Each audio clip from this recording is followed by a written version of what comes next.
Update on Megan Rapinoe and the most watched hammy in the world right now. Speaking of most watched, that was the message to the three teams courting Kawhi. We heard very little about his meetings with the Lakers and Clippers, but his decision could be coming soon as two countries wait on the finals MVP, and all of Toronto locked in on his apparent arrival north of the border today. It's not really an offseason until we see chopper video. It's believed that Kawhi was on a private plane owned by the Raptors, which landed in Toronto today.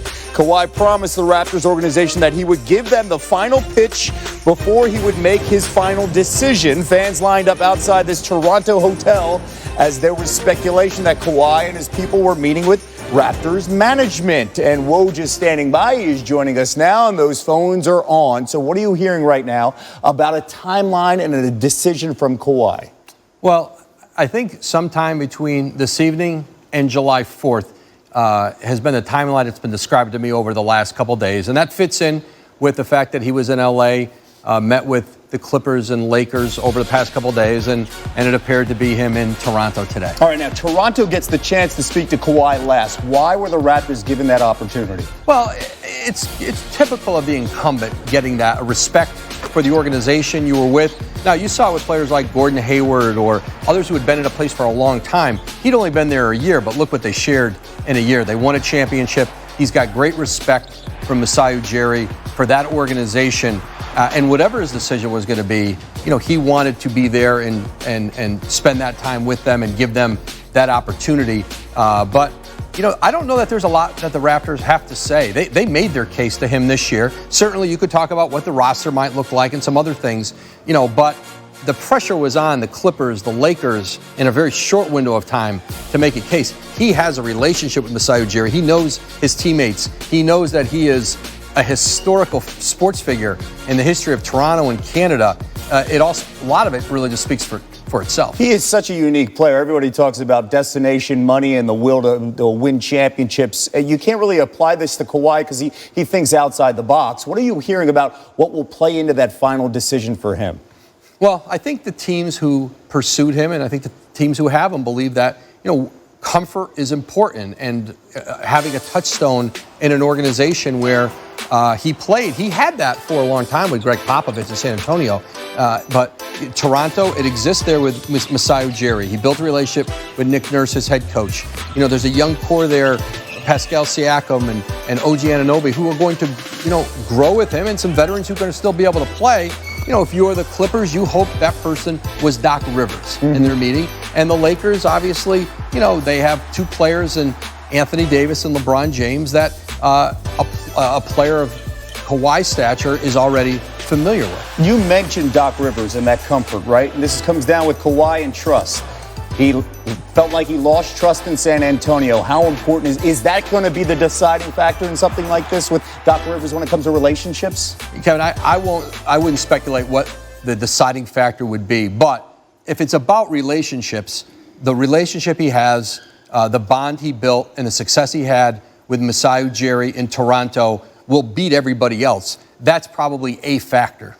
With Masai Ujiri, a lot of speculation about him going to Washington after they won the championship. How much does that play a role here that he is going to be in Toronto right now? It's immense. It's immense because not only is there a personal, professional relationship, but I think there's also a trust by Kawhi Leonard that he's going to continue to build an organization around him and a team around him that will allow them to be, very competitive. His track record, his history has shown that in Denver and then now with the Raptors, where he built an NBA champion. It's only day 3 of the NBA free agency period. You mentioned tonight or potentially tomorrow we will have a decision, and Woj will be standing by ready with that news. Elle?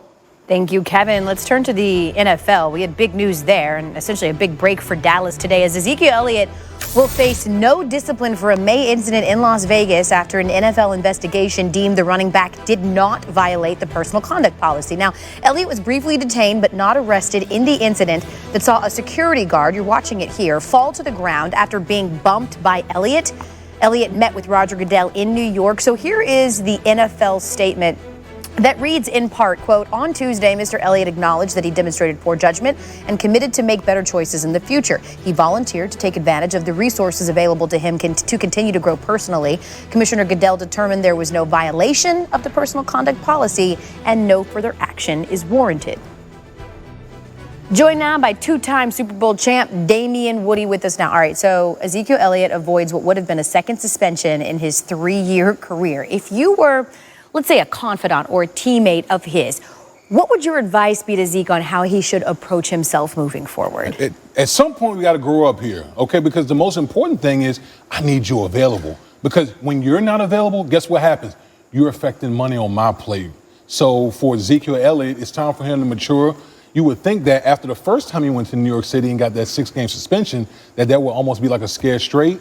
But then this whole incident comes up and he has to go back to New York City again. So hopefully moving forward, he learns from this and doesn't have any more incidences that come up where it requires him to go to New York City. How much accountability falls on someone like a Dak Prescott, who is the resounding leader on this team, or his teammates, to help encourage that he make better judgments?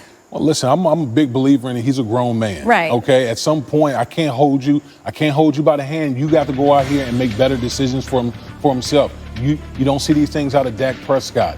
Jalen Smith, other guys, Amari Cooper. Now I'm naming these guys because these guys are up for contracts this year. Right. So you would think that Ezekiel Elliott, who's basically the stir that straw, that's the straw that stirs the drink, that.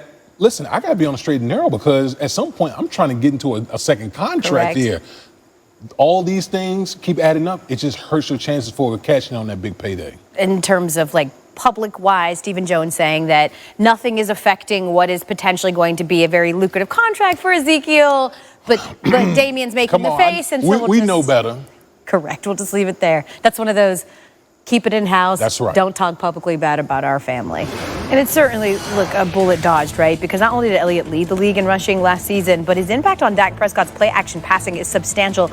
Look at those numbers. For his career, Dak is sporting a total QBR 30 points better in play action with Elliott on the field, Kevin. Well, we are counting down the marquee men's matchup in UFC 239 Saturday night. Why does being the GOAT matter so much to John Bones Jones? We'll sit down with him later on. Plus, if the Lakers strike out on Kawhi, what's their plan B? Bobby Marks is standing by on how LA will build their roster around LeBron and Anthony Davis. Two pretty good building blocks. This is SportsCenter. With Domino's Carry-Out Insurance, we'll remake your order for free if anything happens to it on the way home, even if it's not your fault. Like if it's whoever that guy's chasing's fault. Or if it's man's best friend's fault. Or even if it is, ultimately, your fault. Carry out Domino's large 3-topping pizzas for $7.99 each. With Domino's Carry-Out Insurance, just